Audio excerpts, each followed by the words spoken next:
Dear friends, welcome to my channel. Thank you for tuning in. Today I would like to review the book The Name of the Rose written by Umberto Eco. I read this book under EcoFision 23 Reading Challenge. This book is an account of 7-day events happening in an abbey in Italy. The story has been said to us from the point of a young monk called Adso of Melk. And Adso is a assistant to another older monk whose name is William of Baskervilles. So during these 7 days in this abbey, there is actually so many layer of stories has been said. So the one of the layer and the easiest layer to understand in this novel is the crime fiction aspect. The crime fiction story is like this: the William of Baskervilles and his assistant Arts of Milk will be reaching this particular abbey, where the story is happening, for mediating a meeting between Pope's representatives and the rebel group. So Artso is given the responsibility for mediating this meeting. So they both not the Artso, William is responsible for mediating the meeting. He is a very intellectual person. So William, the older monk and the younger monk also, his assistant, reaches this abbey, and whatever happening has been reported by the Adso in this book. So the first layer is the crime fiction layer. So when they reach there, there is one murder happening there, and the master of the abbey says, William, look, there is a crime has been happened. We suspect the one of our monk has been died, and we suspect it is a murder. So please investigate this particular case. So the William is also given the responsibility to investigating a crime. So he started investigating this particular crime, and another series of murder happened in the abbey during that 7 days, and finally who is responsible and how the murder has been happened. This is a very simple and straightforward narration of crime fiction, the detective fiction that is happening here. That's one layer. The second layer is, as I said, there is a meeting happening between the Pope and the rebel group, and why that meeting is there, what are the historical events happened during that time that made this meeting supposed to happen, lead to these meetings. So that is a second story, and there is a third story of rebels, like how rebels who are the rebels during that time in 1327, in medieval times, who were the rebel groups and what were their positions, what were they doing. That's the third layer. And fourth layer is the abbey life in medieval period. Like if you read this book, you will for the first I think first section, first day and second day, you will learn a lot about how the abbeys were working, and how how if abbey is related, abbey has a library, how that is that would have been controlled, and who will control it, and how the life of the abbey. So all these layers has been condensed in this book. So the first and easy layer to understand is the crime fiction, and that is the first thing you will understand when you read this book. The rest of it, you will be amazed first during the first read. You will be amazed because of this particular, you will be understanding the crime fiction.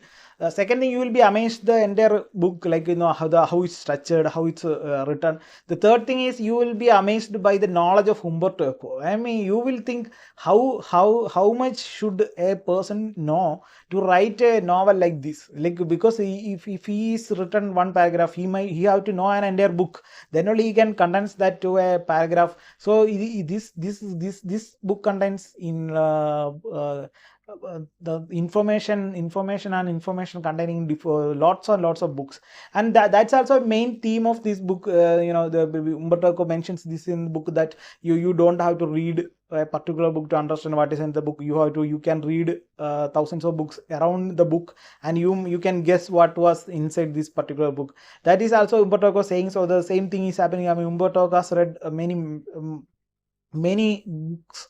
Many books worth of information has been condensed in this book.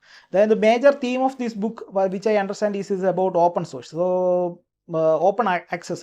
This is actually everyone who uses internet knows that there is a paywall in so many places. Like you have to pay for the information in so many web. The other side in Wikipedia and all, they have this open access policy where information should be allowed to everyone. So this book is, in a sense, in a sense, the message of the book is that the information should be easily available to everyone. So this is a wonderful work written by Umberto Eco. This is the main reason why I joined Ecovision 23 reading challenge. I read this book before, and this is my reread. When I first time read, I was more amazed by the knowledge of Umberto Eco. I mean, how come he writes so many things about these things which I have no idea about, but still you are amazed to read these informations.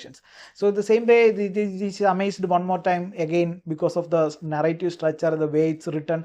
It's everything about this book is good, and the only problem about this book is the difficulty you have to read through it, even though it is very simple book. I mean, if you read entire like from cover to cover, you will understand it was no complications, because when we open the book, there is a map is given. So you might think, I mean, as when I first time I read the book, I thought the map has some significance. You have to by heart the map to understand this book. Then there is a given some timetable, like how the chapters has been divided during the time they used at that time in medieval times. So I thought this also be by hearted by the reader, so that he understands it. So you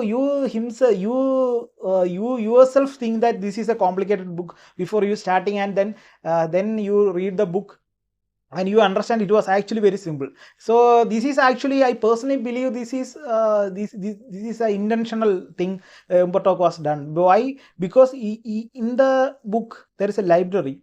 So the library is a labyrinth, but there is so many folklores related to library. That library is a very dangerous place. You should not go alone. If you go, you will be trapped. So there are so many, but William of Ardso comes and navigates through this particular library and figures out this is not so complicated as it has been folklore about. So that's I think that's also one of the theme of this novel, and Umberto Eco are able to grab us or make us think that this is a labyrinth we are entering, but in the end we understand this is just, you have to read, like you have to just open the book, don't think about anything, just read the text, read, and you will the reading part will be a little bit difficult because of the structure and the language of the novel, but if you read through it, you will understand that this is actually a very simple forward narration book, and there is nothing much to understand. If you only understand the detective fiction part, that is itself is okay. And that is it's a wonderful work you can read for just to enjoy the literature rather than to understand or anything. Just when you read this, you think you are reading an amazing literature. That is a feel this particular book has given. So I recommend this book to everyone. This is actually, I always say this book doesn't need my recommendation to be read, because this is a very highly recommended book from all sides. Because I even before Ecovision 23 itself, I said I joined Ecovision 23 because of this book. Because I read this book, because before that itself, even in here in India, we have like many people like recommending Umberto Eco left and right and quoting him left and right. So I was already familiar with Umberto Eco, and because of this familiarity, I thought he must be a must-read book, and I started reading the book. So this is Umberto Eco's wonderful work, The Name of the Rose. I highly recommend, and this is all I want to say. Thank you for watching my video.